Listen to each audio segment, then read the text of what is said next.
kami hormati terhormat Bapak Prof. ET dan rekan-rekan mahasiswa teman-teman di mata kuliah konsep kebijakan kebencanaan. Dari kelompok 3, kami hari ini akan memantik eh, diskusi kita bersama untuk membahas tentang kebijakan desa yang kebijakan penanggulangan bencana desa yang dihubungkan dengan kebijakan daerah dan tujuan pembangunan berkelanjutan. Ya, dari kelompok 3 kami ada bertiga orang. Kebetulan ada Pak Fahmi Rahmatna yang akan membahas desa, salah satu desa dari Sigi dengan ancaman bencana hidrometeorologi. Kemudian ada Ibu Angela Puspita yang akan membahas salah satu desa atau desa Wedoro dari Kabupaten Sidoarjo dengan ancaman alih fungsi dan tata guna lahan. Kemudian saya sendiri Yusuf akan membahas satu kelurahan dari Kota Palu ya, dengan ancaman bencana tsunami. Baik, untuk bagian pertama akan dijelaskan lebih dulu Pak Fahmi untuk menjelaskan tentang konteks Desa Bangga dalam penanggulangan bencana dan konsep kebijakannya. Silakan Pak Fahmi. Ya, Oh, sorry, maaf. Ya, sebentar gimana? sebelum itu saya maaf antar dulu. Ini ruang lingkup pembahasan kita. Mohon maaf rekan-rekan terlupa. Kita akan membahas soal bagaimana kebijakan desa dalam rumusannya, dalam penanggulangan bencana dan tujuan pembangunan berkelanjutan, serta dilihat dari kondisi yang ada di lapangan. Apakah terjadi kontradiksi antara tujuan rumusan dari dari eh, peraturan tersebut dan relevansinya dengan kebijakan daerah yang lebih tinggi atau yang sudah ada. Kemudian kesimpulan atau pembelajaran bersama dari ketiga desa ya walaupun berbeda lokasi dan berbeda konteks, namun kita akan menarik satu kesimpulan bersama, kesamaan yang bisa kita jadikan sebagai pembelajaran. Begitu kira-kira.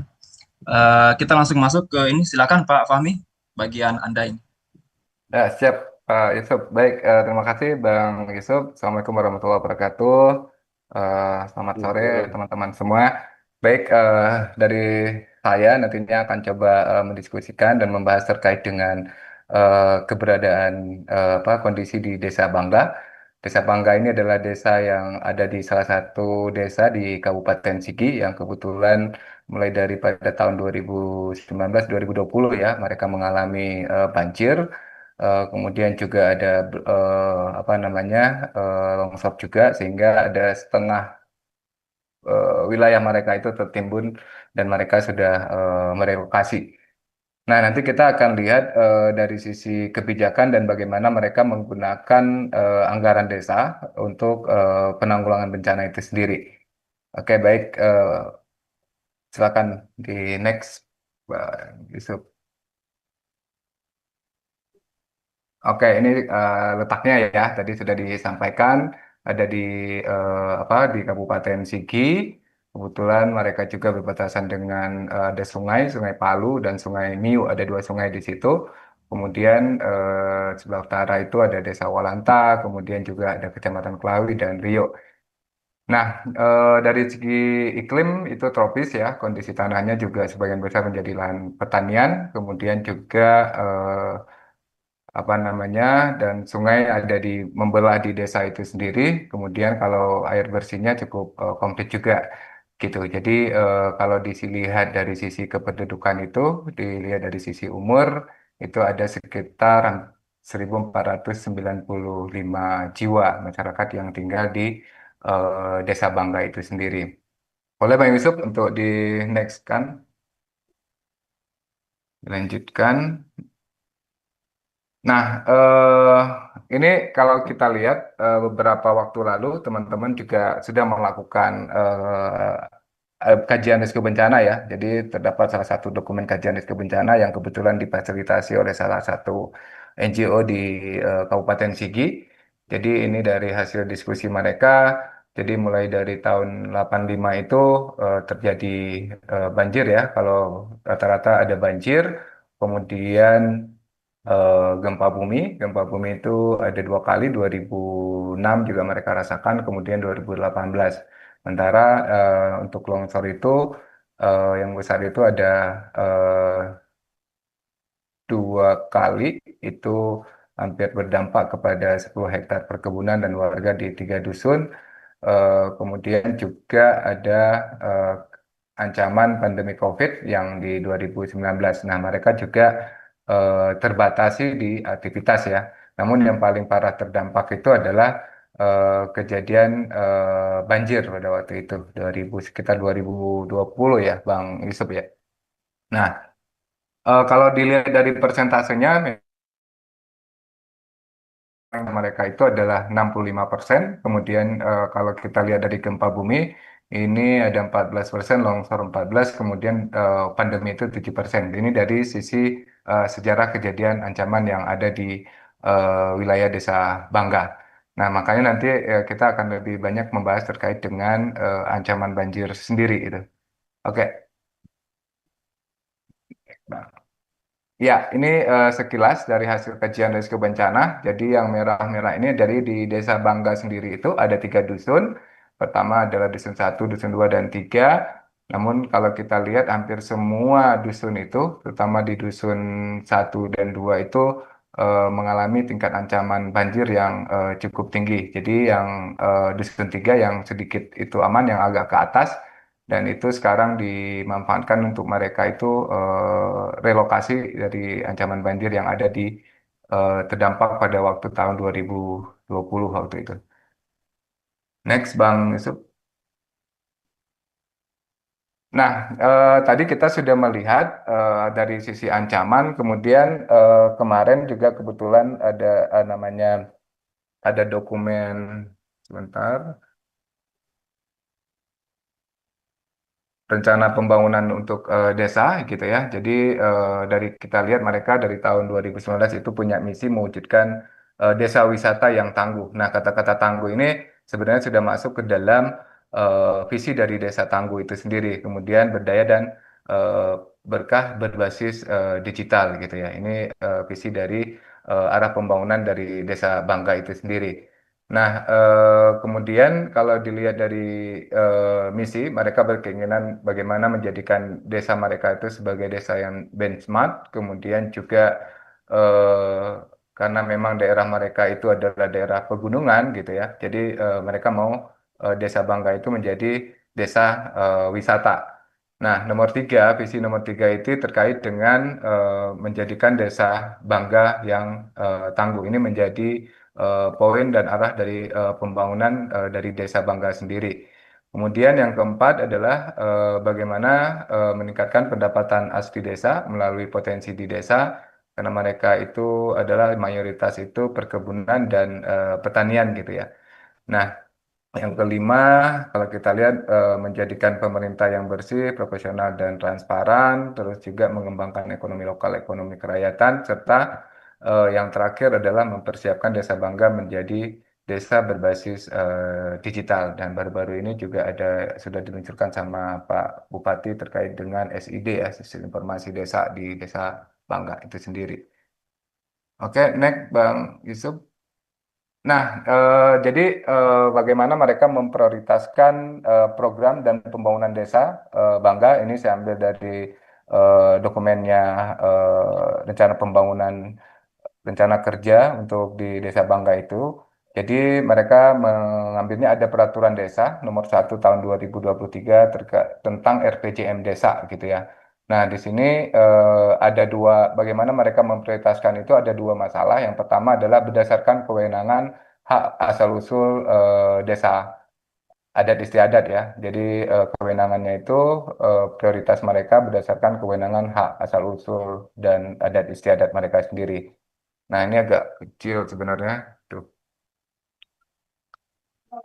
Nah, itu ada beberapa hal yang menjadi perhatian mereka itu. Yang pertama adalah kewenangan berdasarkan hak asal-usul, kemudian juga desa memiliki kewenangan untuk mengatur, memelihara organisasi kemasyarakatan, masyarakat adat ya. Terus juga yang berikutnya memiliki kewenangan untuk memelihara, mengembangkan lembaga atau hukum adat yang ada di desa mereka sendiri. Kemudian juga memiliki kewenangan untuk mengelola tanah kas desa itu terkait dengan adat asal-usul dan adat istiadatnya.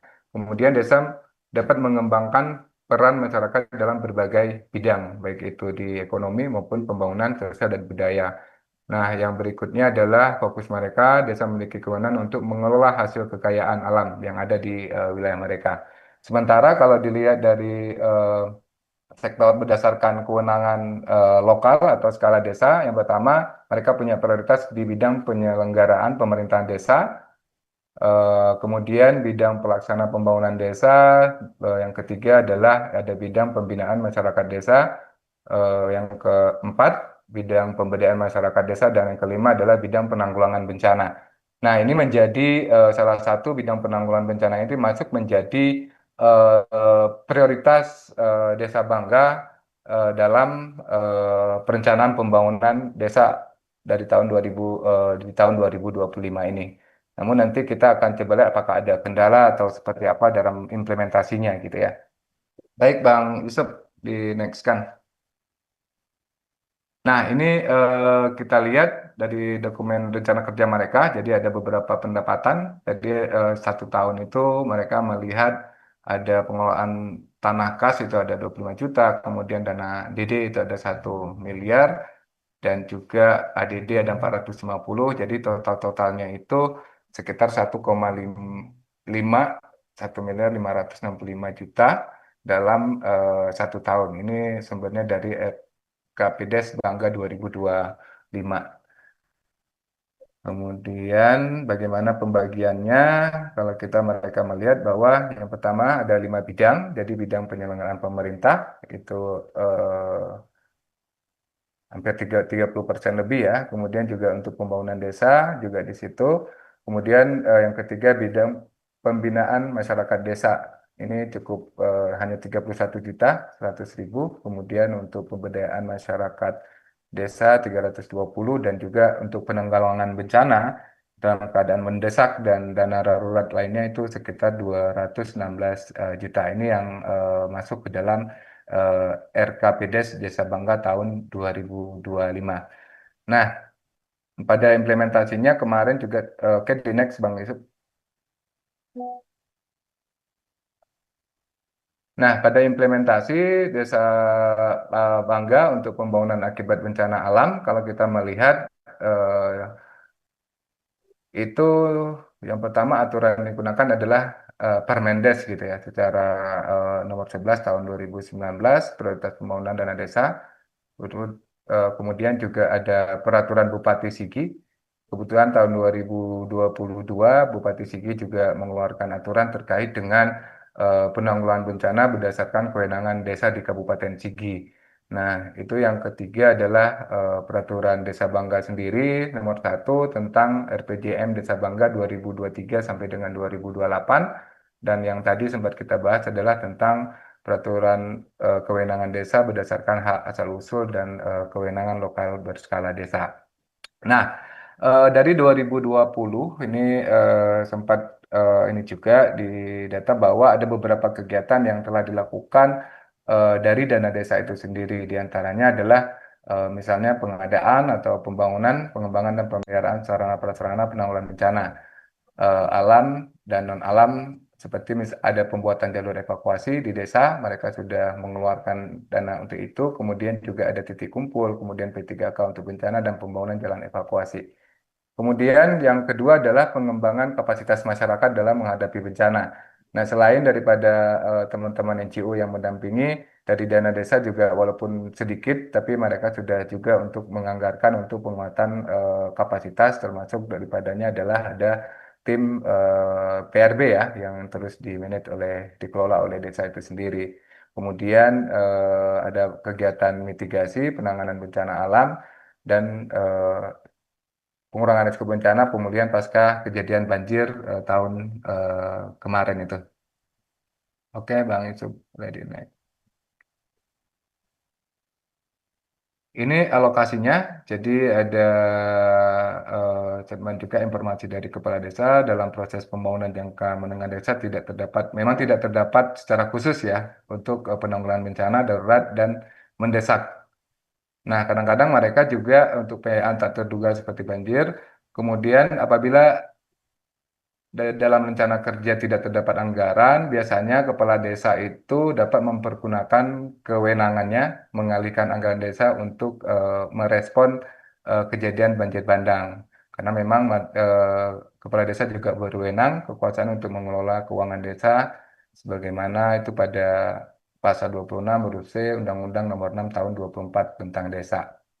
Nah, ini secara khusus itu tidak tersebut di dalam RPJM mereka terkait dengan penanggulangan bencana. Nah, di samping ini ada beberapa KUR ini didapat dari dokumen yang saya dapat di sana juga. Boleh Bang ke kirikan.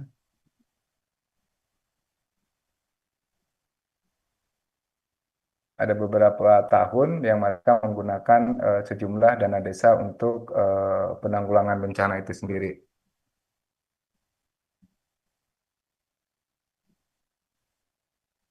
Itu dari 2019 gitu ya. Kemudian juga ada 2020, 2019 ada sekitar 150 juta, kemudian 2020 150, 2021 100, kemudian 2022 ada sekitar 100 juta. Nah, ini digunakan untuk biaya operasional, misalnya ada patroli, kemudian juga untuk biaya pencegahan terkait dengan bencana, dan juga beberapa peralatan yang dibeli untuk peralatan dapur umum dan juga pompa air gitu.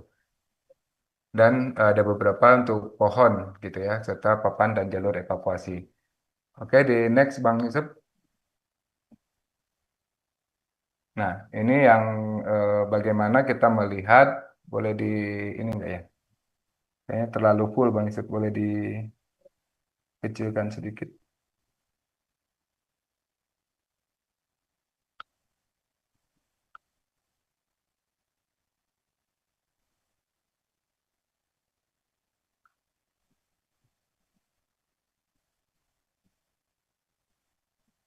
Ini Maaf Pak Fahmi, sepertinya sudah ini. Saya coba ini aja. 100, tapi hanya terkelihatan. Iya, boleh. Ini ya. Oke, ini kita lihat dari kebijakan Peraturan Nomor 5 tentang kewenangan desa, kemudian hak asal usul dan kewenangan lokal berskala desa ya. Jadi gagasan utama dari kebijakan itu sendiri, oh di laptop saya rupanya Bang. Oke. Jadi gagasan utama untuk kebijakan ini sendiri adalah terkait dengan sistem organisasi perangkat desa, kemudian masyarakat adat, kemudian juga terkait dengan pembinaan kelembagaan masyarakat, kemudian lembaga dan hukum adat, pengelolaan tanah kas desa seperti yang disebutkan tadi, kemudian ada terkait dengan kewenangan lokal berskala desa, meliputi daripada bidang pemerintahan desa, pembangunan desa, kemudian bidang kemasyarakatan desa dan pemberdayaan di masyarakat desa.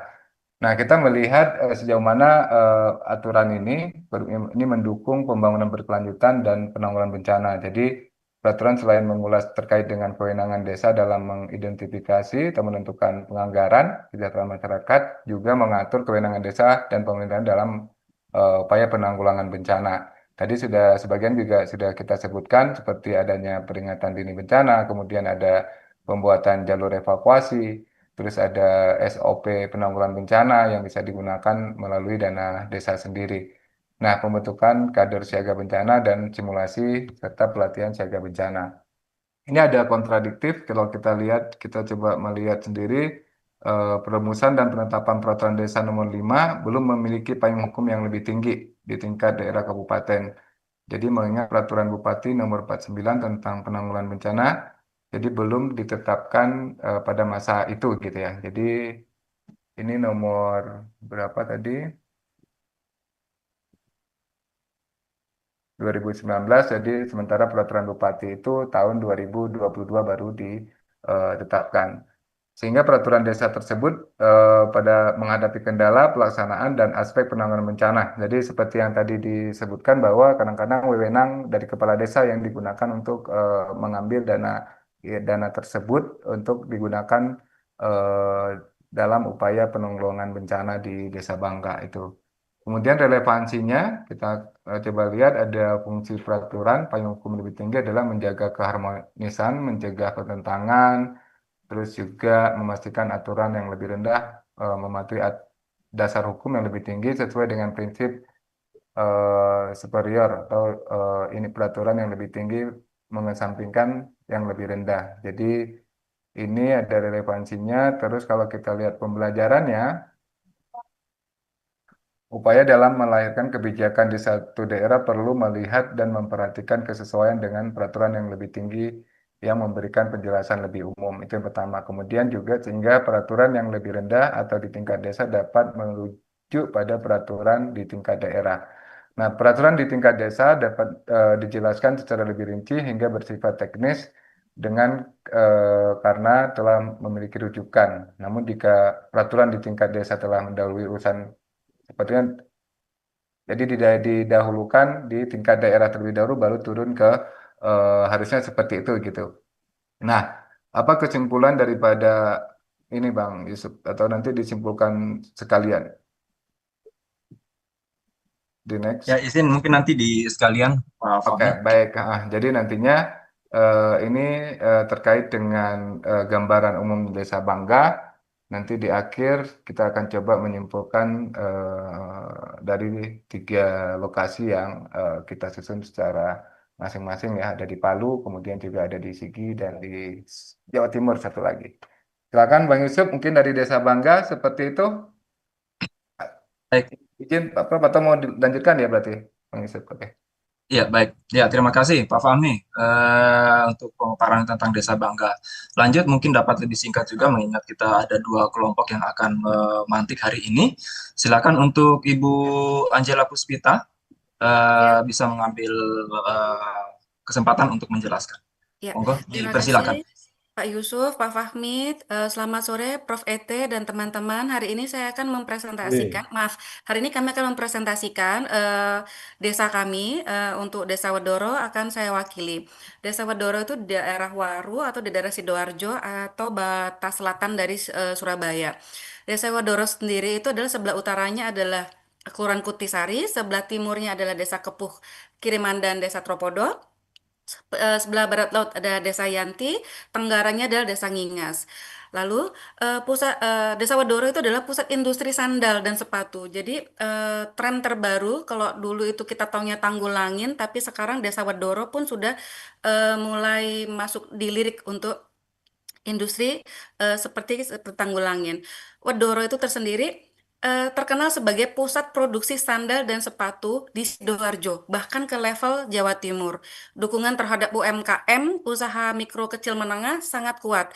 Hal ini dibuktikan dengan UNESA yang melakukan kajian terhadap Desa Wedoro. Dahulu, desa ini memiliki area persawahan, tetapi sejak akhir 1990, semua lahan pertanian sudah berubah menjadi area perkotaan dan industrial akibat urbanisasi.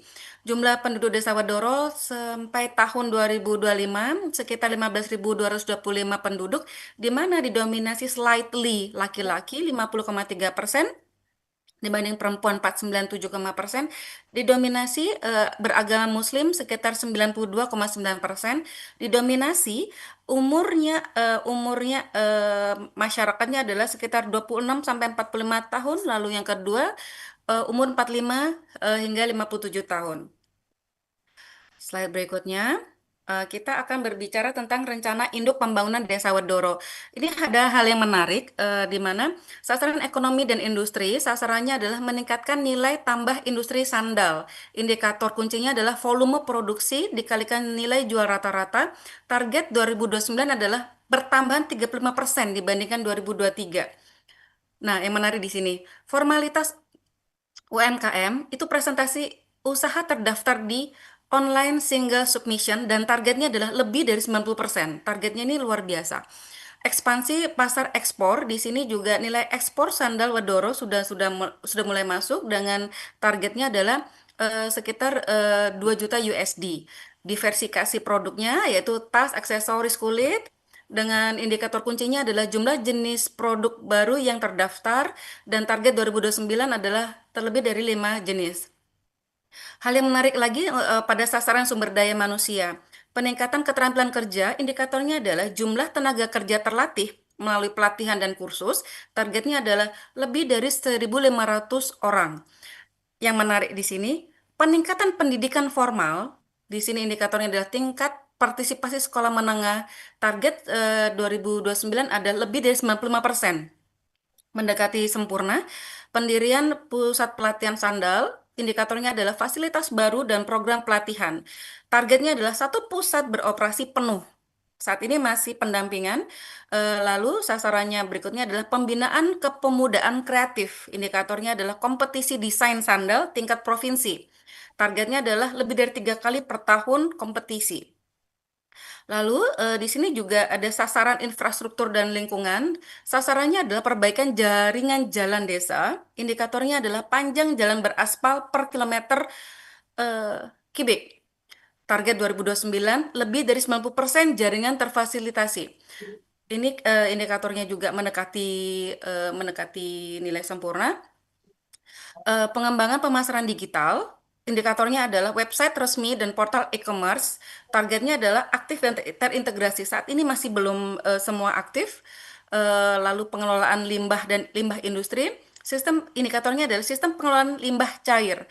Targetnya adalah 100% industri terkelola. Saat ini masih belum terkelola dengan baik, masih bekerja sama dengan pihak ketiga. Lalu penataan ruang hijau. Indikatornya adalah luas taman kota per hektar area. Targetnya adalah lebih dari 2 hektar area. Nah, di sini permasalahannya adalah saat ini tata ruang hijau ini masih bermasalah dikarenakan masih proses urbanisasi, proses pembuatan pabrik masih masif. Lalu sasaran pemerintah dan kelembagaan. Sasarannya adalah transparansi anggaran. Indikatornya adalah publikasi APBDes secara online. Targetnya adalah 100% dalam tahun 2024 sampai 2029. Saat ini masih terkendala. Karena apa? Kalau Surabaya itu sudah 100%, tapi Sidoarjo masih belum 100% dikarenakan banyak hal. Beberapa daerah, di daerah Wedoro ini sinyal itu sudah bagus semua, tapi SDM-nya masih kurang. Lalu partisipasi warga, indikatornya adalah jumlah pertemuan musyawarah desa. Targetnya adalah lebih dari 12 kali per tahun pada target 2029. Lalu sasaran untuk sinergi dan pemerintah kabupaten dan DPD RI 2024-2029, indikatornya adalah implementasi kebijakan DPD di desa. Misalnya program UMKM. Targetnya adalah seluruh program diadopsi. Lalu sasaran berikutnya adalah penguatan lembaga desa atau BPD atau PKK. Di sini indikatornya adalah pelatihan ke pengurusan. Di sini targetnya adalah 80% anggota terlatih. Lalu di sini ada strategi pencapaian. Caranya adalah kolaborasi lintas sektor, kemitraan dengan koperasi UMKM, Dinas Perindustrian dan Universitas Surabaya (UNESA) untuk riset dan inovasi produk. Beberapa saya lihat Universitas Surabaya atau UNESA ini sepertinya kayak Desa Wedoro itu adalah desa penelitian untuk dilihat proses pembangunannya. Lalu pendanaan akses ke AHU atau Anggaran Harian Umum, dana desa, serta pinjaman lunak melalui Bank BPD dan program KUR. Digitalisasi, pembuatan website desa, portal e-commerce, misalnya Tokopedia, Bukalapak, serta aplikasi monitoring produksi berbasis Android. Saat ini sudah mulai running. Pembangunan infrastruktur prioritas fokus pada jalan akses ke jalur distribusi, jalan raya Waru Surabaya, dan pembangunan fasilitas pengelolaan limbah. Saat ini jalan Surabaya Waru itu sudah bagus, sudah proper. Namun kendalanya adalah saat Malai Surabaya Waru menuju ke desa-desa itu terkendalanya adalah sering kalinya di saat musim hujan atau apa jalan aspal atau apa sering berlobang. Pembangunan infrastruktur prioritas fokus pada jalan akses ke jalur distribusi, pendidikan dan pelatihan, penyelenggaraan pelatihan teknis produksi sandal, desain, bahan baku, ramah lingkungan, dan kursus manajemen usaha. Berikutnya adalah kita juga mendapatkan data tentang MONEF, monitoring evaluasi, di mana tahap pengumpulan data, kegiatannya adalah survei produksi, keuangan, dan kualitas. Penanggung jawabnya adalah BPD, Badan Statistik Desa, dan frekuensinya adalah triwulan. Monitoring kedua adalah laporan capaian versus Ini targetnya. ngeri banget nih desain. Dalam Lanjut, silakan. Oh siap. Penanggung jawabnya adalah kepala desa, frekuensinya adalah tahunan. Tahap untuk audit independennya kegiatannya adalah pemeriksaan keuangan dan kepatuhan lingkungan. Penanggung jawabnya adalah BPKP dan LPJ, frekuensinya adalah setiap 2 tahun. Tahap kedua adalah evaluasi kebijakan, kegiatannya adalah revisi strategi jika capaian kurang dari 80%. Penanggung jawabnya adalah kepala desa dan dinas. Frekuensinya adalah setiap 5 tahun, yaitu di tahun 2029. Slide berikutnya, Pak Yusuf. Berikutnya adalah kebijakan tata ruang dan PB Desa Wadoro. Menurut Peraturan Daerah Perda Nomor 4 2021 tentang Rencana Tata Ruang Wilayah RT RW Kabupaten Sidoarjo tahun 2020 sampai 2040, di situ sudah tertuang visi, misi, tujuan penataan ruang, struktur ruang dan pola ruang wilayah, rencana penggunaan lahan, kawasan lindung dan kawasan budidaya, kawasan rawan bencana dan arah pengembangan wilayah. Koordinasi juga tertuang di mana koordinasi antar desa dan pemerintah kabupaten itu melalui forum koordinasi tata ruang, melalui rapat koordinasi berkala, sistem informasi geografis, XIG yang terintegrasi, dan pembinaan teknis. Peraturan Desa Nomor 5 Tahun 2022 tentang Rencana Detail Tata Ruang RDTR Desa Wadoro juga mempunyai peta zonasi rawan banjir dan serapan sungai, ruang terbuka hijau, dan sanksi pelanggaran. Pembelajaran dari pengalaman desa-desa terdahulu, pentingnya perdes yang kuat, komitmen pemimpin desa, partisipasi masyarakat, kapasitas sumber daya manusia, dan sanksi yang tegas. Oke, berikut adalah slide berikutnya, Peraturan Desa Wedoro, Perda Kabupaten Sidoarjo berkaitan dengan tata guna lahan dan rencana detail tata ruang. Kebijakan Desa, Peraturan Desa Wedoro Nomor 5 Tahun 2022 tentang Rencana Detail Tata Ruang atau RDTR Desa Wedoro, di mana gagasan utama kebijakannya adalah mengatur pemanfaatan lahan sesuai dengan zonasi, area pemukiman, pertanian, dan ruang hijau, menjaga area rawan banjir tidak untuk pembangunan yang rentan bencana. Lalu untuk mendukung pembangunan berkelanjutan dan penanggulangan bencana, di sini mengatur zona hijau, kawasan konservasi dan pembatasan, mohon maaf, mengatur zona hijau, kawasan konservasi, pembatasan penggunaan lahan di zona rawan banjir. Lalu kontradiktif dengan pembangunan berkelanjutan dan penanggulangan bencana, ada kebijakan yang masih memperbolehkan pembangunan di daerah yang rawan banjir. Ini masih terjadi, terutama pinggiran sungai. Ini kontradiktif dengan meningkatkan risiko bencana banjir dan kerusakan lingkungan. Lalu relevansi peraturan desa dengan peraturan tingkat daerah. Sesuai dengan RT RW, kabupaten yang mengatur kawasan rawan bencana dan zona hijau sebagai kawasan lindung, di sini tertera pada Perda Kabupaten Sidoarjo Nomor 4 Tahun 2024 tentang RT RW Kabupaten Sidoarjo tahun 2024 dan sampai 2044. Pembelajaran, pentingnya sinkronisasi kebijakan tata ruang desa dengan kebijakan RT RW kota kabupaten untuk mitigasi bencana dan tata guna lahan yang berkelanjutan. Koordinasi yang intensif antar pihak desa dan pemerintah kabupaten seperti yang dilakukan di Desa Wedoro. Terima kasih untuk Desa Wedoro. Saya kembalikan untuk ke Bapak Yusuf. Ya, makasih Bu Angela Puspita untuk penjelasan tentang Desa Wedoro di Kabupaten Sidoarjo. Saya izin melanjutkan untuk desa terakhir dari kelompok kami. Saya sendiri yang akan menyampaikan. Rekan-rekan, saya akan menjelaskan tentang Kelurahan Besusu Barat. Bagaimana kebijakan kebencanaan digagas dan diimplementasi di desa, di kelurahan ini.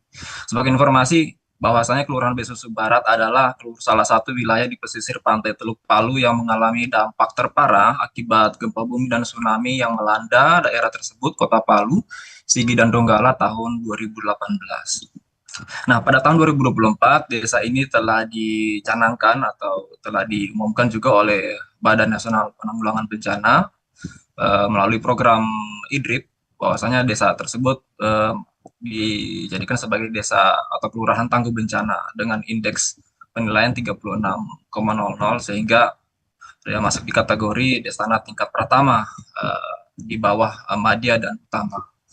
Nah, untuk luas wilayah tertera di layar kita bersama-sama. Tidak begitu besar rekan-rekan sebenarnya untuk wilayah Kelurahan Besusu Barat ini, namun kita lebih akan kritis soal posisinya dan kebijakan yang ada di dalam desanya. Dengan 23 rukun tetangga dan 9 keluarga umum seperti itu. Nah, saya akan hanya meng-highlight soal sebelah batas wilayah yang bagian utara, yaitu berbatasan langsung dengan Teluk Palu. Begitu. Kemudian ya dihuni dengan sedikitnya 17 ribuan jiwa dengan ancaman bencana tetap, yaitu kami menggarisbawahi ancaman bencana tetap ya ini gempa bumi dan tsunami begitu. Karena bencana ini ya hampir tidak bisa dicegah ya. Gitu. Kemudian posisinya yang menurut saya sangat membuat kondisi daerah ini sangat kritis adalah ketinggiannya berada di 0 sampai 5 meter di atas permukaan laut. Jadi sejauh mata memandang di wilayah Besusu Barat, kita jika dari ujung ke ujung jika tanpa ada obstacle maka kita bisa memandang langsung teluk, dan dari teluk begitu pun bisa memandang langsung ke dalam area atau bagian lembah atau permukiman seperti itu. Inilah gambarannya. Ini adalah wilayahnya yang garis kuning ini, dan ada area kosong di sini. Sebentar akan saya jelaskan mengapa ada area kosong yang agak menjorok ke dalam di daerah pesisir ini. Kita lanjutkan teman-teman. Nah, pada tahun 2018 ini adalah kondisi tahun 2018 sebelum terjadi gempa dan tsunami. RDTR sebelumnya melalui pemerintah daerah Kota Palu merujuk daerah ini sebagai daerah pariwisata atau daerah ruang terbuka hijau, yang mana perumusan kebijakan tersebut tidak melihat bahwasanya adanya potensi gempa bumi dan efeknya timbul tsunami untuk area-area seperti ini. Nah, mungkin di kota-kota lain juga kita menemukan bahwasanya ruang terbuka hijau itu biasanya dia ditempatkan di daerah sea view atau kata promosinya, kata jualannya sea view dengan pemandangan laut dan lain-lain. Biasanya ini di daerah pariwisata, perhotelan, rumah makan dan lain-lain di kafe-kafe. Kondisi yang sama juga ada seperti di Manado, daerah Manado Town Square dan daerah Malalayang, seperti itu daerah pariwisata ya. Nah, area yang kosong tadi, jika kita kembali ke slide sebelumnya, adalah area anjungan wisata daerah masyarakat Kota Palu. Biasa di hari Minggu atau ada pertunjukan dan perhelatan kegiatan-kegiatan festival seperti ulang tahun kota dan lain-lain. Sebagai informasi, bahwasanya tahun 2018 kejadian tsunami berlangsung pada hari H sebelum 5 menit atau 10 menit sebelum pembukaan ulang tahun kota, festival ulang tahun kota Palu waktu itu. Nah, Besusu Barat ini memiliki dari kajian risiko bencana yang dilakukan oleh teman-teman program IDRIP, teridentifikasi bahwasanya ragam ancaman yang menghantui daerah ini adalah pertama dari ancaman geologi ya, gempa bumi dan tsunami. Kemudian juga dari hidrometeorologi ada, namun intensitasnya tidak begitu sering dan dampaknya juga tidak begitu besar. Lebih besar ke gempa bumi dan tsunami, sehingga mengapa tadi kami memilih menggunakan frasa ancaman bencana tetap. Mengapa tetap? Karena ya seperti itulah kondisinya. Hampir tidak mungkin dihilangkan faktor ancaman gempa bumi dan tsunami di wilayah ini. Nah, kemudian juga dari hasil pemeringkatan ancaman bencana masyarakat secara partisipatif KRD-nya di sana, bahwasanya menyepakati bahwa gempa bumi dan tsunami memiliki tingkat ancaman yang paling tinggi dilihat dari probabilitas dan tingkat kemungkinan terjadinya probabilitas dan perakiraan dampak atau asumsi dampaknya. Nah, seperti itu. Dari hasil kajian risiko bencana, pada akhirnya secara partisipatif daerah Besusu Barat itu di indeks disepakati memiliki indeks risiko bencana tinggi untuk bencana tsunami, menyusul juga dengan gempa bumi yang tinggi. Tapi kami akan lebih meng-highlight soal risiko bencana tsunami, risikonya di situ.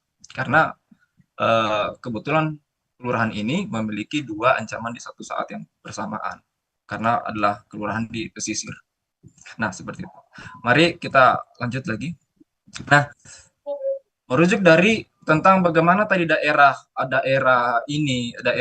pantai Besusu ini awalnya ditetapkan sebagai ruang terbuka hijau dan area rekreasi dan area pariwisata oleh Kota Palu di RT RW sebelumnya, rencana tata ruang wilayah sebelumnya, itu akhirnya berubah ketika terjadi bencana ini. Bahwasanya area tersebut langsung secara drastis itu bukan mengalami peralihan peruntukan atau biasa peningkatan atau biasa dikurangi fungsinya, tetapi ini benar-benar fungsinya diganti Diganti dalam artian tidak ada lagi keterhubungan antara kebijakan sebelumnya dengan kebijakan yang baru sekarang. Bahkan kebijakan yang lama itu dianggap kurang tepat, sehingga kebijakan yang baru itu kontradiktif dengan kebijakan sebelumnya. Nah, di Perda Kota Palu yang terbaru 2021 hingga 2041, daerah ini dijadikan sebagai area non-aktivitas komersil dan aktivitas pariwisata. Nah, begitu, tidak lagi dijadikan sebagai ruang terbuka hijau atau area rekreasi masyarakat. Sehingga area-area terbuka hijau tersebut itu lebih didorong ke daerah-daerah taman kota seperti alun-alun dan area-area terbuka yang berada di area-area perkantoran atau yang memiliki wilayah lebih luas, dan area hutan kota yang sekarang juga melalui perda ini itu hutan kota dijadikan sebagai area rujukan untuk evakuasi. Meskipun memang penyiapan tentang instrumen alat-alat dan alat dukungan hidup dasar itu belum tersedia di sana seperti air dan listrik. Perbedaan antara, karena di Susu Barat adalah kelurahan dan bukan desa, sehingga otomatis di Susu Barat tidak akan mempunyai tanda kutip dana abadi. Dana abadi ya dana desa dan APBD yang jumlahnya cukup besar dibandingkan dengan dana implementasi pemerintahan kelurahan, yang kebetulan melalui kebijakan Wali Kota Palu itu hanya sekitar 366 juta dalam 1 tahun. Nah, seperti itu. Sehingga karena juga kelurahan tidak mempunyai wewenang untuk membuat kebijakan internal seperti mana halnya desa yang punya bahkan undang-undang desa yang mengatur tentang bagaimana desa memiliki kewenangan, maka kelurahan tidak. Sehingga kelurahan di sini kebijakan-kebijakannya lebih kepada seperti hanya keputusan lurah, kemudian tentang keputusan lurah tentang SOP peringatan dini secara lokal, keputusan lurah lagi tentang forum pengurangan risiko bencana, dan seterusnya, yang itu konsekuensi penganggarannya itu hanya bergantung kepada dana 366 tadi itu, yang 366 juta, yang tidak lebih rinci dijelaskan atau diklasifikasikan seperti bagaimana dana desa diklasifikasikan. Yang mana kita tahu di dana desa di bidang 5 itu ada biaya tak terduga dan penanggulangan bencana. Nah, di konteks kelurahan dapat juga dibuat skema demikian, namun jumlahnya akan sangat kecil dibandingkan dengan jenis masyarakat dan pemukiman yang sangat urban seperti itu. Nah, satu-satunya yang sempat kami tracking juga dan wawancara teman-teman itu bahwasanya pendanaan program dari BNPB untuk rencana aksi itu pun melalui pendekatan dan dorongan program gitu.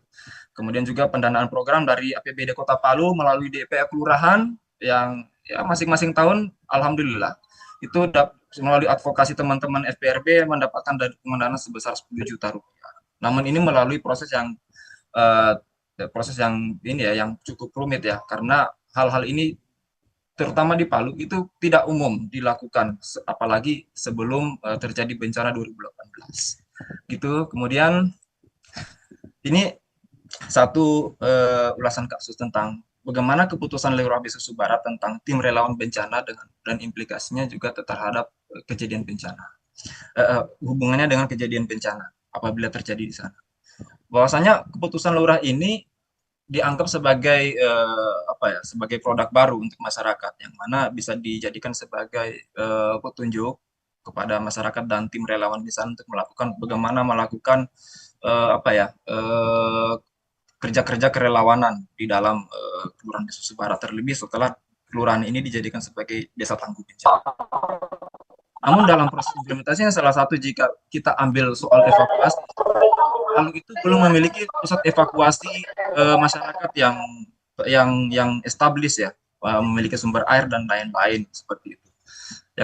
Yang mana di sini di Perda Kota Palu ini hanya merekomendasikan wilayah-wilayah yang dapat diakses atau ditempuh, bukan merekomendasikan wilayah yang dapat dijadikan sebagai kantong pengungsian, sehingga proses evakuasi mandiri masyarakat pasti akan mengalami kendala ketika tiba di lokasi evakuasi, namun akses layanan hidup dasar tersebut belum terpenuhi, dan tentunya pasti hanya lagi-lagi akan mengandalkan sumber daya yang disediakan oleh BNPB dan Dinas Sosial untuk tahap-tahap awal. Seperti itu kira-kira. Nah, untuk bagian terakhir, izinkan kesimpulan dari konteks desa dan kelurahan masih ada hambatan tentang bagaimana pemerintahan desa dan kelurahan dalam mengimplementasikan kewenangannya soal bagaimana membiayai urusan-urusan penanggulangan bencana yang sifatnya penting dan mendesak, baik itu melalui dokumen pelaksanaan anggaran di kelurahan dan RKP desa. Kemudian perlu juga setiap tahunnya di dalam rencana kerja desa atau RKP desa itu anggaran penanggulangan bencana itu dapat dijadikan sebagai urusan yang mendesak di dalam itu. Jadi tidak dipandang sebelah mata bahwasanya bencananya belum kejadian maka aspek penting mendesaknya belum muncul. Kemudian diperlukan tambahan regulasi ini terutama di konteks desa, regulasi tentang bagaimana kewenangan desa itu diterjemahkan dan saling berhubungan dengan kebijakan di atasnya. Sebagai contoh di Sigit sudah ada perbubnya, kemudian sudah ada perdesnya, tetapi belum ada juknis atau tata cara pengalokasian anggaran itu yang menerjemahkan dari peraturan setingkat kabupaten ke pelaksanaannya di tingkat desa. Yang mana kita tahu juga pendanaan di desa juga beberapa seringkali mendapatkan intervensi dari BPMD ataupun dinas-dinas lainnya. Ya sebenarnya seperti mengutip yang disampaikan oleh Pak Mino kalau tidak salah waktu itu, dana desa ya bukan juga sepenuhnya dana desa karena ada agenda-agenda teknis dari OPD-OPD juga yang ditumpangkan ke sana. Nah, begitu kira-kira rekan-rekan Pak Prof. Presentasi dari kelompok 3. Dari Pak Fahmi dan Bu Angela ada sedikit tambahan mungkin sebelum kita memberikan kesempatan ke rekan yang lain? Atau tidak ada? Saya sudah. Sudah Oh, cukup. ya, oke. Baik, demikian rekan-rekan presentasi kami. Pergi ke pasar membeli duku. Jangan lupa beli pisang. Terima kasih atas waktu. Mohon maaf bila ada yang kurang. Ini bukan malah panjang. Terima kasih dari kami. Assalamualaikum warahmatullahi wabarakatuh. Waalaikumsalam warahmatullahi wabarakatuh. Waalaikumsalam warahmatullahi Waalaikumsalam warahmatullahi wabarakatuh. Itu tadi yang dipilih desa yang bagus-bagus ya.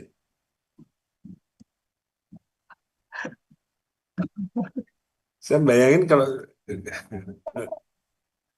desanya gitu semua selesai urusan itu. Betul, Pak. Tapi beberapa memang desa yang tidak ada aturan juga Nah, kan agak sulit juga dianalisis Pak Prof ini ya. Jadi gimana nanti arahannya Pak? Nah, mikir ini tanggal berapa ya? Tanggal 3 ya. Ada BPBD Ngawi sama BPBD Sidoarjo itu mau jalan-jalan ke Jogja.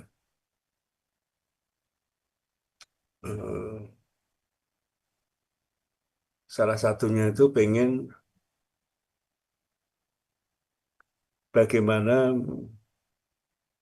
ya karena beda ya, kayak mendorong desa itu bisa berani menata desanya dengan kebijakannya gitu untuk ya lebih tangguh lah gitu. Lalu saya lihat 3 ini, saya pikir wah ini mau tak comot tak kasihin itu aja. Ini contohnya. Yang satunya Sidoarjo lagi gimana?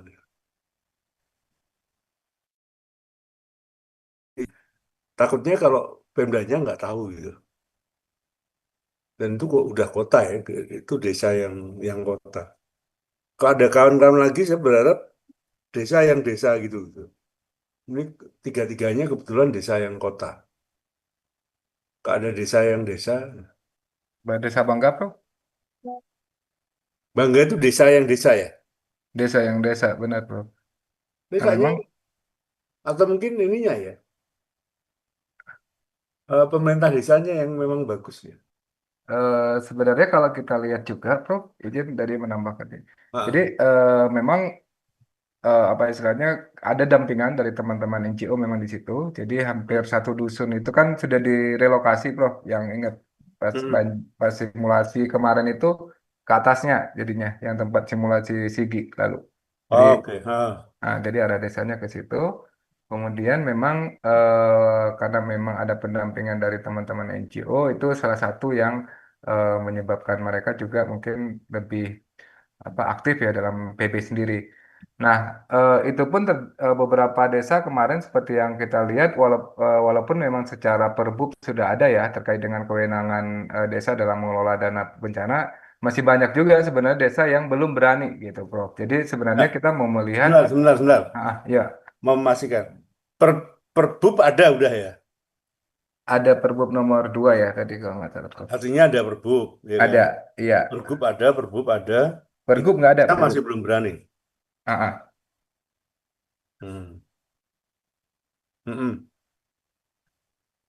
Perbup tahun 2022 itu, Prof. Tapi ada beberapa Itu belum kepala berani atau belum mau ya pada desa-desa itu ya? Kalau kita diskusi sebenarnya kemarin dengan Pak Batiar dengan pemerintah Pemdesnya gitu. Jadi Hmm. masih mereka berkonsultasi takutnya salah gitu, Prof, dalam menganggarkan untuk dana kebencanaan itu sendiri gitu. Jadi kayak lebih ke kegiatan kesiapsiagaannya itu mereka belum terlalu berani untuk ke situ gitu. Tapi nggak ada kasus Izin Pak Ete. menganggarkan lantas digugat masuk penjara itu nggak ada ya? Belum. Nah, artinya gini, itu kan Ada desa pengembalian, ekstrim. Pak. Eh? Pengembalian dana ada kejadian. Ada pengembalian. Oh, pengembalian dana ada Pernah untuk ada bencana. karena salah belanja tidak menggunakan nomenklatur yang pas. Gitu, Nah, Pak. kata kunci nomenklatur. Mhm. Yang di teman-teman tadi nomenklaturnya pas nggak?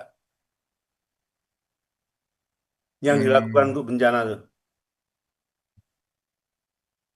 tepat sih Prof itu kan dana tanggap darurat itu ya menggeserkan itu. Nomenklaturnya pas ya. Di mandat NSPK-nya pas ya. Iya, belum ada masalah gitu. Hmm. Jadi kan bisa buat contoh dah. Izin Pak Ete. Yuk. Sebenarnya banyak desa itu yang bukan tidak mau, Mas, tapi Apa? khawatir. Hmm. Oh, ya. Nah, kuncinya sebenarnya bukan bukan pemerintah kabupaten sebenarnya. Kabupaten itu kan regulasinya jelas dari pusat.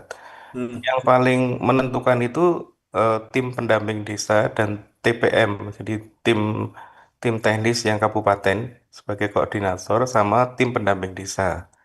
Kalau keduanya paham, karena dia yang mengarahkan, Mas. Hmm. Lurah itu nurut sama dia. Nah, kalau Eh, mau mengarahkan ke situ, maka ya tadi dua orang itu yang dipahamkan, Mas. ada anu Pak Mino. Buku surat panduan bagi mereka berdua. Kalau kalau dia api yang untuk yang bencana itu belum, Mas. Pengalaman saya itu waktu TOF yang di Solo, Hmm. kemudian yang di Bali dan Heeh. juga mendampingi desa, Hmm. mereka itu sebenarnya pengen tapi nggak tahu gitu loh. Nah, Ya. ketika Hmm. kemudian eh, bahkan Permendagri nomor 20 tahun 18 itu, Mas, Hmm. dia itu tidak menginterpretasikan hanya saklek gitu, Mas, gitu ya. Bencana ya banyak bidang tiga gitu.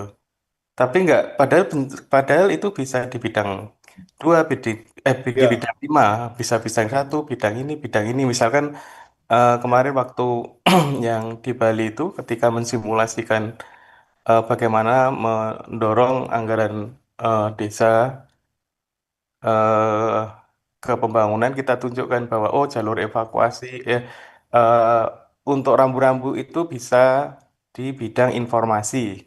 Jadi ketika kita tunjukkan bahwa kegiatan kebencanaan itu ini loh A, B, C, D. Oh itu dia bisa mengarahkan, Mas. Jadi yang rencana aksi Destana, kalau kemudian mereka dipahamkan ini penting, dia bisa mengarahkan ke nomenklaturnya.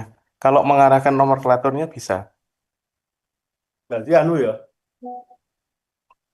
Itu kayaknya perlu diblok di setiap buku-buku yang berurusan dengan anu ya.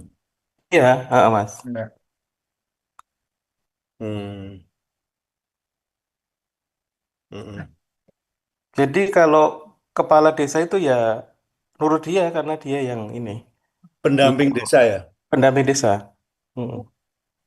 Kalau Pendamping desa perspektif dan pendamping desa terhadap ketangguhan kuat, maka desa itu pasti ke situ. Apalagi tahun ini Mas, Permendagri yang yang ini toh, yang baru hmm, itu jelas itu. Penanggulang apa adaptasi perubahan iklim dan penanggulangan bencana menjadi prioritas 3.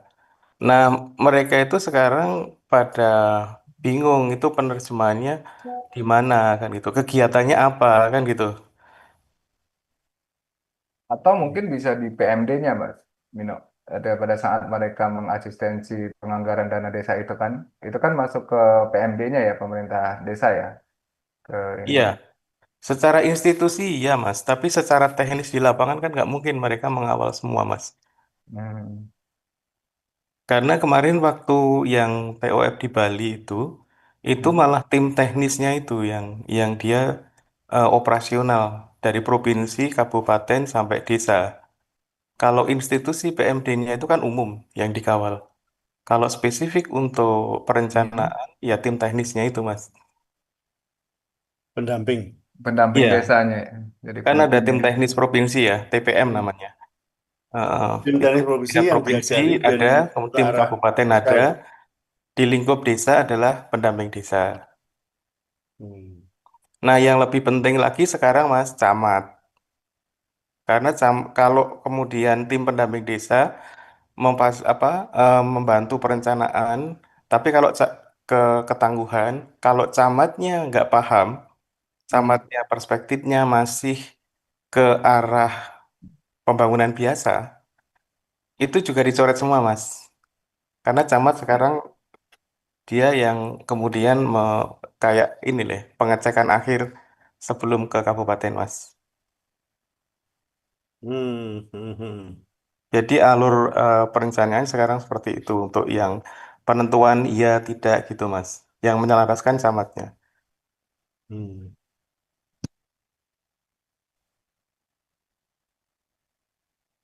Okrek, okrek, okrek. Kalau kelurahan itu mengacunya pada eh, Permendagri nomor 130, Mas.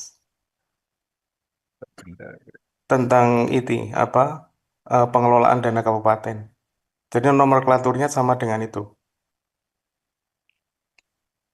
Nah, aturannya itu kalau eh, kota tidak ada desa, alokasi dana kelurahan itu 5% dari APBD. Makanya kalau di Bangge tadi kecil, mungkin APBD-nya kecil ya Mas Yusuf ya. Di Desusu Barat, Mas. Pak Iya, Mino, itu iya. berarti APBD-nya kecil ya Mas. Iya, karena dia kan per berapa? 48 kelurahan bagi proporsional itu kan. Iya, itu dibagi 5% dari total APBD Mas. Iya, iya, Terus betul. Jadi kalau tiap tahun kota, berubah juga gitu. kalau kota ada desa, maka anggaran kelurahan itu setara dengan dana desa Mas. Dana desa terbesar, misalkan 1 miliar. Baik. Nah, ini kebetulan kan kalau Kota Palu semuanya kelurahan, Kelurahan. Pak Mino. Jadi nggak ada lagi desa. Nah, itu berarti Oh ya, itu benar itu. konsekuensinya ke skema yang pertama tadi, bahwasanya dana 5%. kelurahan itu 5% gitu, Pak. Bahkan kan kecil itu. Di rata itu. Jadi sehingga penganggaran PB bahkan di konon pun dari tahap perencanaan ya, dari pra ketika tanggap darurat pun itu menjadi sulit, perencanaannya tidak rasional dengan ketersediaan dana, kecuali penyediaannya apa upaya penanggulangan bencana tersebut bisa dicicil dari tahun ke tahun gitu. Itu dengan asumsi bahwasanya dari tahun ke tahun itu mengalami progres, tidak stagnan Hmm. saja. Itu kondisinya. Khusus khusus di Susu Barat ya yang baru baru di jalan tahun kedua untuk Destana. Jadi teman-teman secara mandiri masyarakat mulai mengadvokasi hal-hal seperti plan gitu. Yep. Terima kasih, Pak. Oh, anu ya, menarik ya. Banyak yang Hmm. bisa di ini. Aku bayangin bikin buku pinter atau apa ya? Destana itu kiat ada gitu. loh, Mas. Hah? Panduan Destana itu ada yang modul advokasi itu. Di modul advokasi ya. Iya, itu modul advokasi itu kan isinya Tapi ini. nek eh digembok itu ya, biar nggak tenggelam di antara kalimat dan kata-kata yang lain. Iya, itu ada di bawah itu ada ini, Mas, penyandingan, Mas. Ada persandingannya. Hmm. Di itu memang khusus untuk Ini apa? panduan, 2022 yang oh idrip. bukan anu ya, bukan idrip ya. Yang idrip ya. Ya Dengan Yang bukan, idrip. bukan idripnya, sebelum idrip, sebelum idrip. Oh, Ada itu. Itu kita sudah pengen ngeblok aku. udah ada contohnya, sudah ini. Detail itu, Mas. Hmm. Soalnya enggak saya. Ada itu, ada. Oh, correct. Kalau yang perubahan iklim saya ada. Saya buat juga untuk yang optimalisasi di sana untuk perubahan iklim. Tak kirim kok. Nah, sip. Lainnya,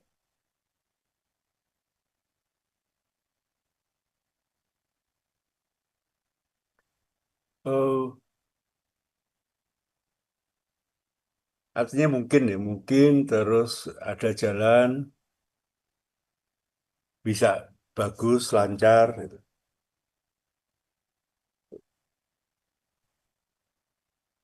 Desa memainkan peran penting itu.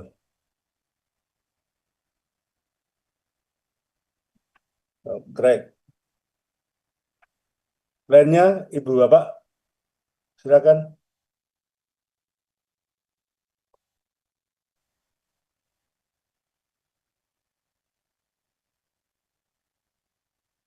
Itu bikin ininya ya, Mas. Semua barang itu dibikin Google Drive, ditaruh di grup WA itu biar bisa bisa dibaca oleh teman yang lain. Oh ya, Pak. Untuk bahan tayang masing-masing kelompok, Prof ya, Iya. dikumpulkan ya. Heeh. Baik, baik, Prof. Dan kalau ada masukan yang kira-kira anu bisa diedit. Izin bertanya, Bapak. Yo, pertanyaannya jangan ke aku loh ya. Ya, kayaknya bertanya ke semua. Maaf, Pak. Ini baru baru otaknya baru menyala, Pak, di hari ini dan mengikuti beberapa waktu yang lalu dan ini baru Eh, mengikuti yang iya ya, Mbak Ulin eh, ikut berduka cita ya. iya, Bapak. Terima kasih. Ini Sakit apa toh? Ayanda tuh aku tahu-tahu ya kabarnya Mbak ini. ini sih, Pak, komplikasi kayaknya dari infeksi paru terus jadi menjalar kemana-mana. Infeksi. Infeksinya Iya, dari paru. iya, Pak. Aku dulu infeksinya dari empedu. Iya, terus jadi banyak gitu, Pak. Terus akhirnya ya mungkin udah nggak kuat ya, Pak ya. Jadinya ya, ya sudah. Aku dulu tuh infeksi empedu. Terus wah kemana-mana itu. Iya, Pak. Terus HB ku rendah karena anu apa namanya vegetarian. Hmm. Terus wah itu 2 minggu. Tapi operasi gagal 2 kali. Aku kalau inget-inget kemarin tuh wah, kayak meh mati juga.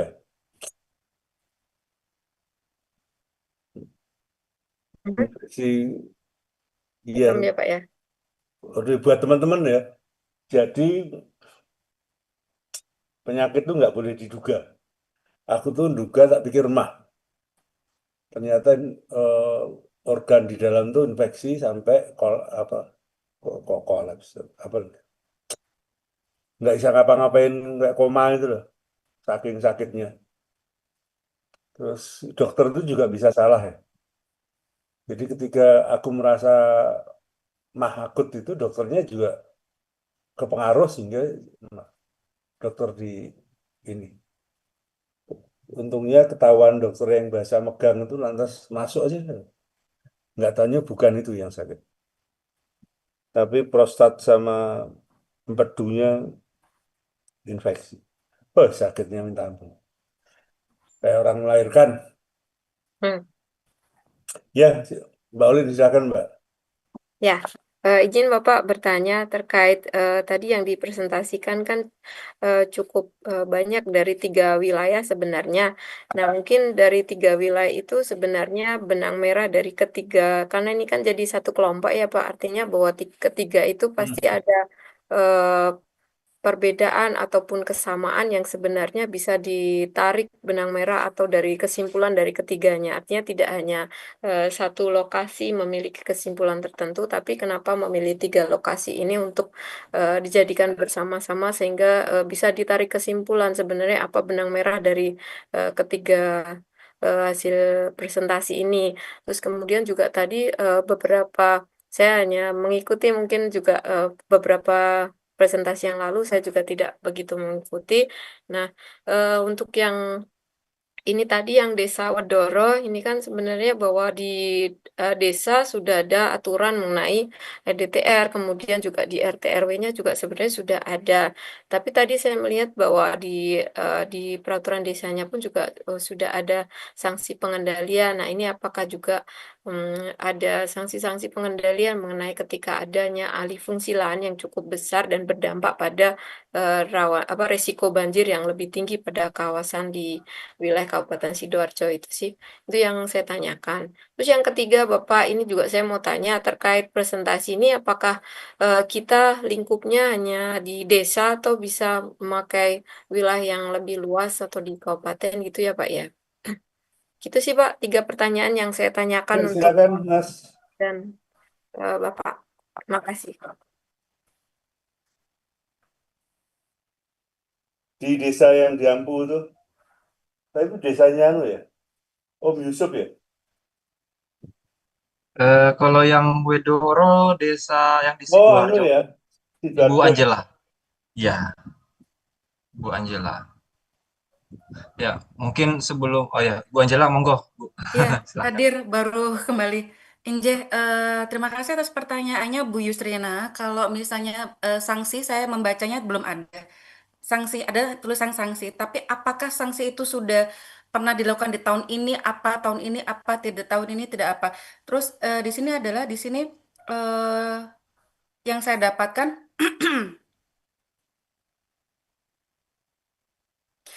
di sini ada tulisannya gini, Ibu.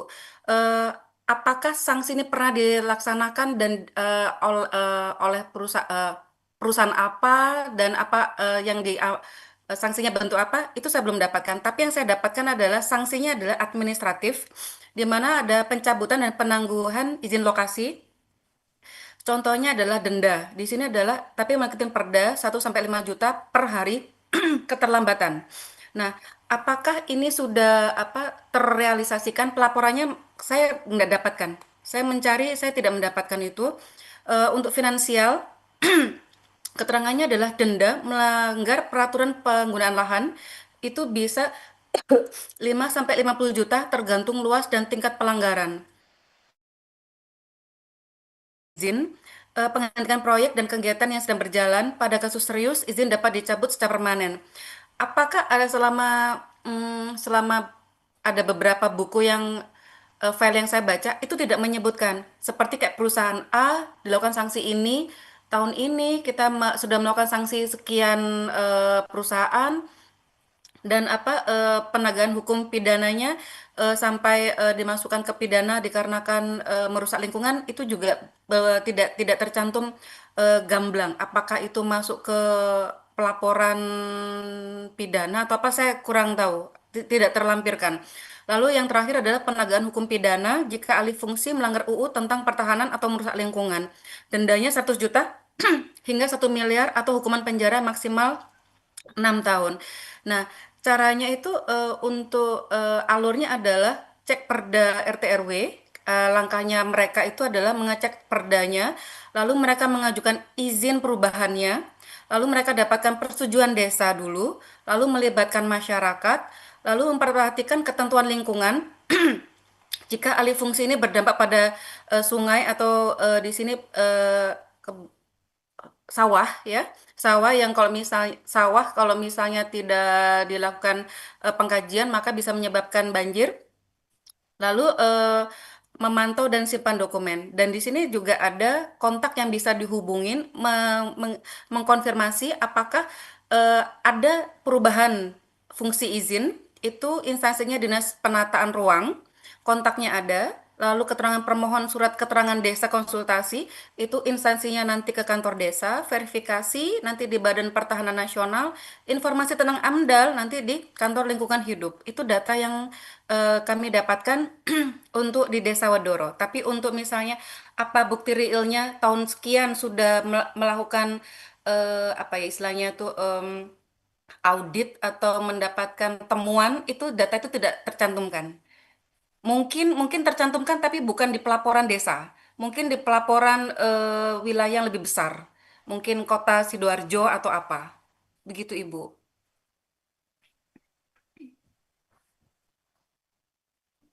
Ya, Bu, terima kasih.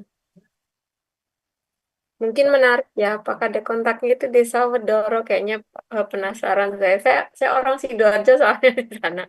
Iya. Iya, Iya, besok Mak. makanya aku pengen ngomong ke WD itu mana Sidoarjo.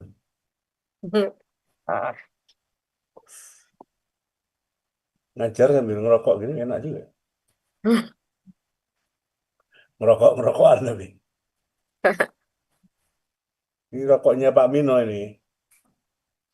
Zaman kapan itu?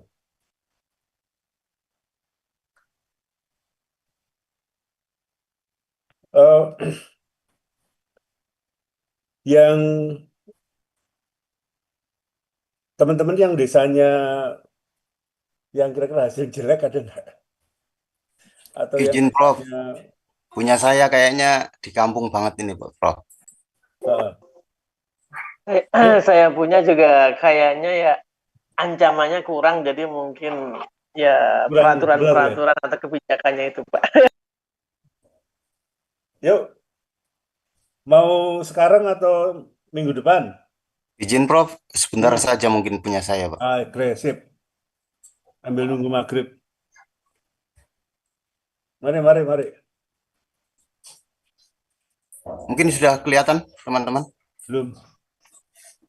Belum, Mas. hampir.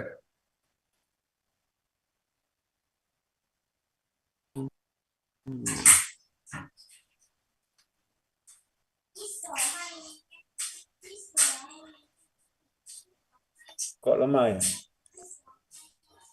Jaringannya Tempatku mungkin yang lemot ini. di di saya juga, Pak Prof. Oh, berarti kompak.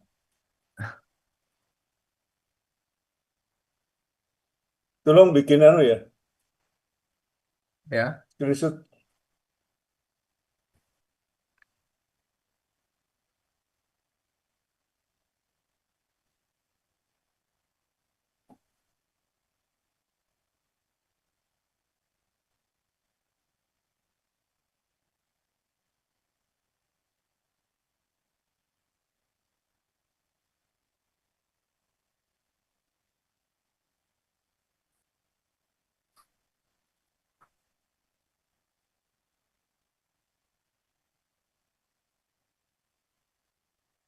Anu, gagal ya?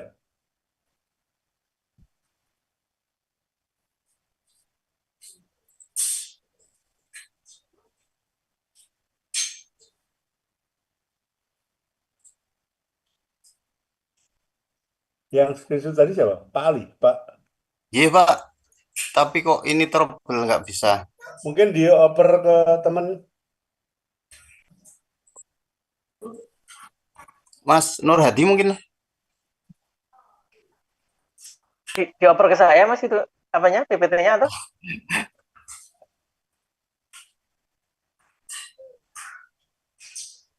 Atau Pak Bandi bisa ini, saya kirim filenya Dikirim saja. aja ke grup Mas, tak bantu. Oh iya, siap.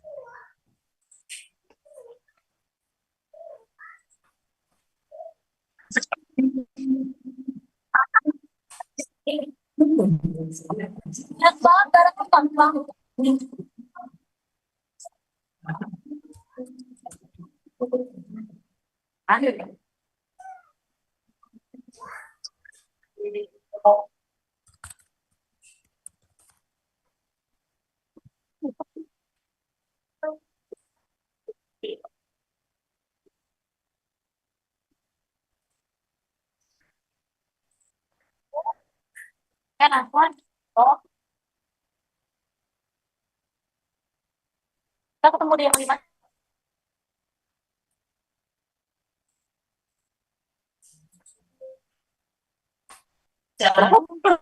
kayak gini nih, kantong ini.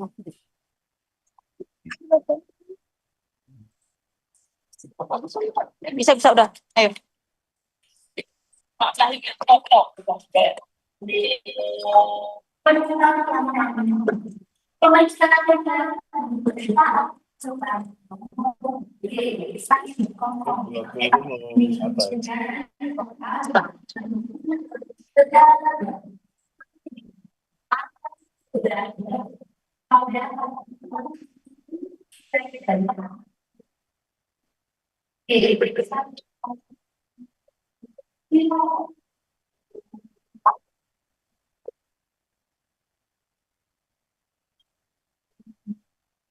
Chat lagi ya, sob.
Kayaknya Pak Alinya terlempar ya. Oh, sudah masuk lagi.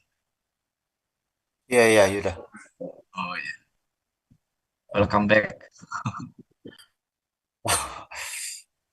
Baru kelihatan mapnya. Oke, kita tunggu itunya.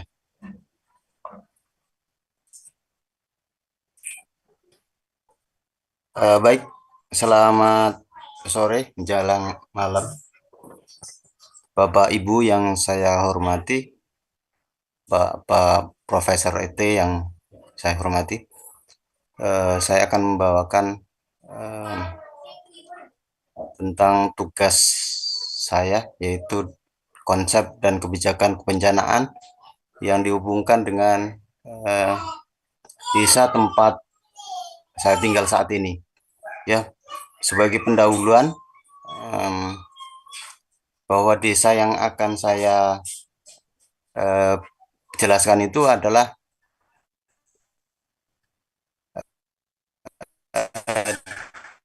posisinya Putus-putus. dekat dengan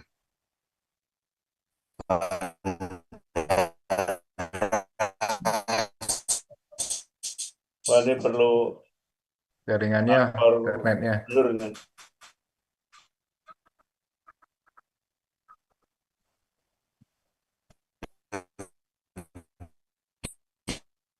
Paling pakai HP atau pakai mana ya? nasional. Saya nggak denger ya. Mungkin videonya dimatikan Mas Di Ali sini biar agak jelas.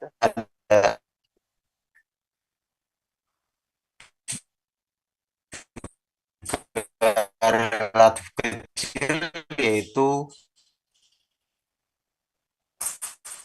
Kameranya barangkali di-off-kan, Pak Kameranya Guru. mungkin dimatikan, Mas Ali.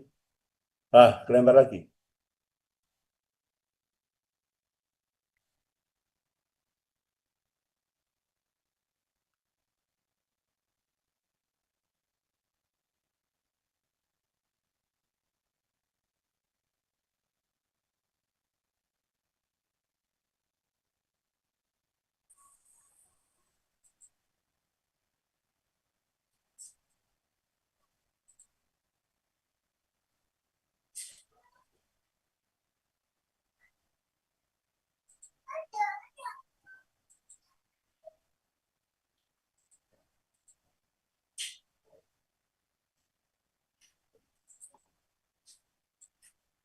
baik Bapak Ibu, lanjut, maaf sinyalnya kayaknya kurang bagus. Ya, langsung ke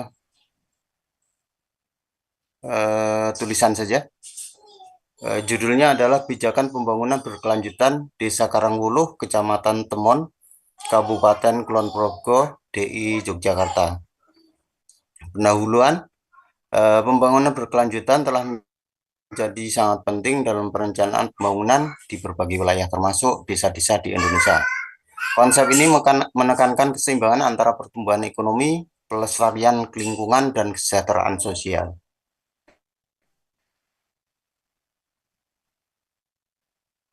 Agar generasi mendatang tetap dapat menikmati sumber daya. Di prinsip utama membangun berkelanjutan itu adalah mempertahankan kualitas hidup bagi seluruh manusia pada masa sekarang, pada masa yang akan Bedot ya. Mas Ali, di off cam aja kameranya, Mas. kemudian Di off-cam mungkin membantu. saja. Mas Ali, off cam aja, Mas, biar stabil.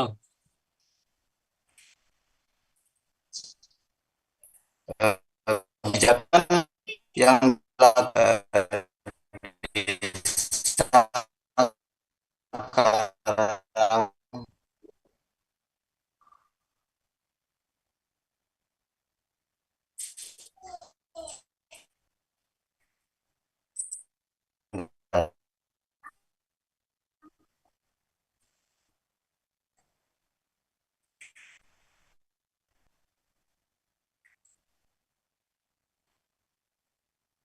oke.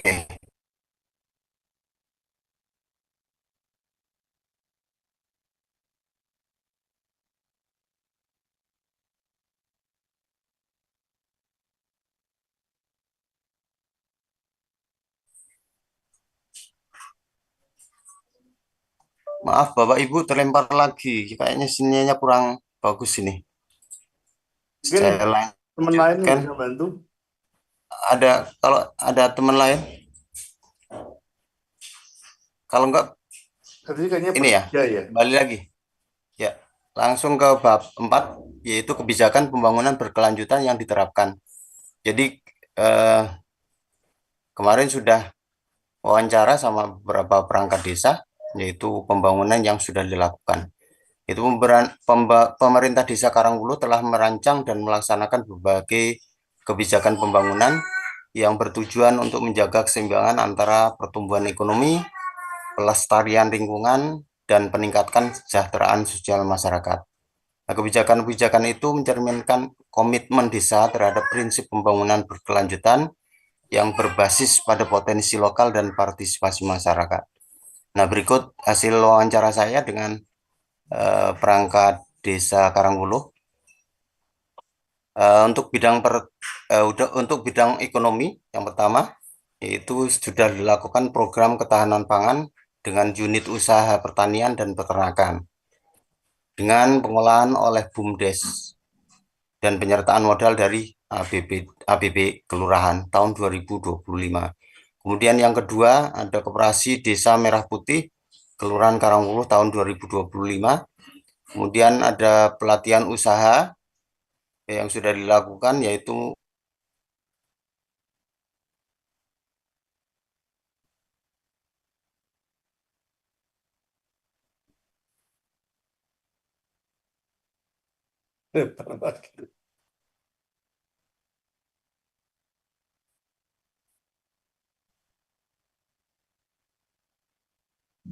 Nggak diizinkan anu kayak.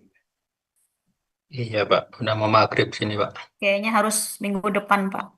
Ya, silakan kita tutup. Kita sambung minggu depan ya. Siapa? Ya, Pak. Yuk, Ya, yuk. Makasih atas semua perhatiannya. Makasih, Prof. Yuk, Assalamualaikum Terima kasih. semuanya. Terima kasih, Pak. Terima kasih, Bapak. Makasih, Prof. Sampai Jalan. ketemu minggu depan. Ya, Ya. terima kasih. Pak. Assalamualaikum. salam. Assalamualaikum. Terima kasih, Pak. Yuk, Makasih. Bu,